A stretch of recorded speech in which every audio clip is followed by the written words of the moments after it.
Welcome along to South Today's Sport. It's always good to talk to some up-and-coming talent from this part of the country who are making a splash on the national scene, and Liam McDonald is doing exactly that behind the wheel of a very fast car. Let's find out more about this young man and what he hopes to achieve. Liam, good evening and welcome to the show. Thank you. Let's talk about motor racing from the very beginning. The first time you got behind a wheel, how old were you then? I was about 4 or 5, around that age, and Dad bought a junior go-kart and I got into that at the Invercargill Go-Kart Club. There were so many people starting go-karting. Was it really you, or what did you feel about it? Oh, well, I didn't really like it, but I did, but like it wasn't really my thing at that time of my age. So. Okay. Yeah. And how long did you have to wait before you got a chance in something else? Well, I was 15 when I first was talking to Dad about getting a club car and doing some stuff at Tirotonga. Well, your dad knows a bit about racing. Tell us his name and his background, because a few viewers might recognise him. Yeah, Dad's name, Robin, he's been racing pretty much just about all his life, been around cars and everything. And what was his specialty class of racing? Yeah, he used to race in the Trans Am series back in the 2000s. Yeah. Cars. Okay, so that opportunity came how? What sort of car did you first get into on that track again after go-karting?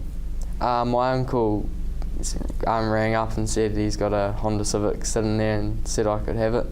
So I went to go pick it up. Then just still started there. We went to do some club sport at the Tirotonga, which is the Gymkhana and the sprints. Sort of unofficial competition racing, isn't it? Yeah, just a budget type of racing. Right, and so that started to arouse your interest again? Yeah, I was hooked on racing cars and it was real good fun. Right. Well, what is it that was the best thrill of it all?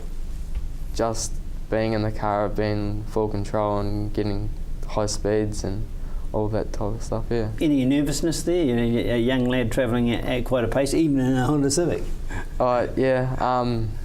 Well, it was all pretty good, like when you get used to it, doing a few times and go for rides with a few other people to see what they're doing and just try and copy their stuff. And you're getting direct coaching. How much tuition can they give you, or how much is instinct and learning as you go? Oh, well, I really pretty much have taught myself. Dad has just told me a few things, but he's never been in the car with me yet. Right. So doesn't he trust you? No. Yeah. But he just kind of gave me a few hints and tips, and I've really just taught myself the rest of it. Okay. Once the Honda Civic was retired, where was your next step? Well, a local club member, Robert, sold us his little NX coupe, Nissan, and he did a few circuits. Yeah, like taught me how to drive around the track. Right. Yep. And did a few track days, track highs, and your confidence is getting up more and more and more as you're going along. Yeah, it was good. So, what's your first truly competitive race? What do you remember about that? My first race was back in 2012 in the Nissan, and I ended up getting driver of the day, which was pretty good. Yeah, that's a fabulous boost. Yeah. So when did you start thinking, oh, I'm actually quite good at this sport? And when did that success, how quickly was it in coming?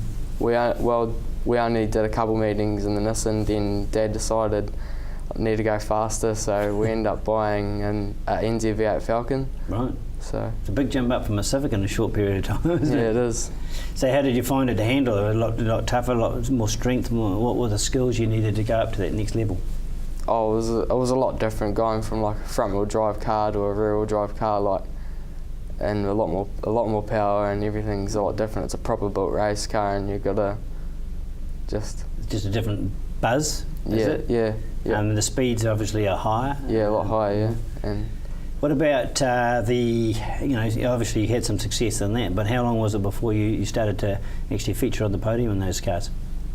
Well, we did a season in that, and just at club level, but we finished every race, but we were like up there. We never won a race that year, but we were like getting second and thirds and all that. Then the season after that, I ended up getting my first win, which I was stoked with. Right, and what do you think was the difference between season 1 and 2 in terms of your ability to win a race? Well, season 1 was pretty much just a learning curve for me, just driving, getting a lot of seat time in that car, and just on the track with around other people, learning. And your car, was it tuned from one season to the next, get tweaked to get a little bit better as well, to suit you perhaps? It's mainly just the setup, and you get your data off the car, like how you like your lap times and what you're doing every lap, and all that type of stuff. You can analyse that and see where you can go better. Okay, so one victory, you obviously wanted more after that. Yeah. My second win was the NZ V8 round down here in January at Teretonga. Right. And it was the second race. It was damp conditions, and I ended up winning that race, which I was absolutely stoked with. Is that the best race you've won, the highest profile race? Yeah, probably. Like, I started about mid-pack, then managed to work my way up to the front on the very last score, and I got past them. So. How does a young chap of your age get to drive? Is there some dispensations required because of your age? Yeah, I had to get a dispensation for my licences. You have to be 18 or over to drive over a 2.5 litre race car. So, yeah. But they obviously knew you could handle it. Yeah, well, I had to get assessed by Motorsport New Zealand. A few races, then.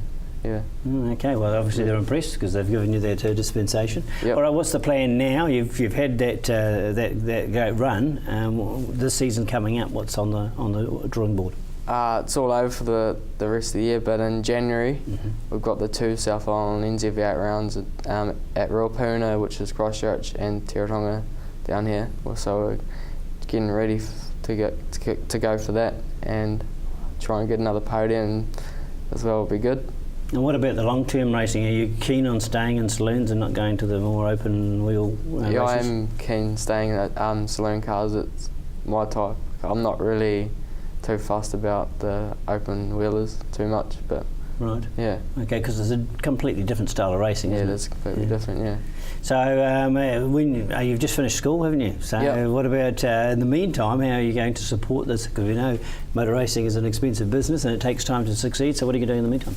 I've been working at Dad's work at the tyre shop and helping around getting some money for it.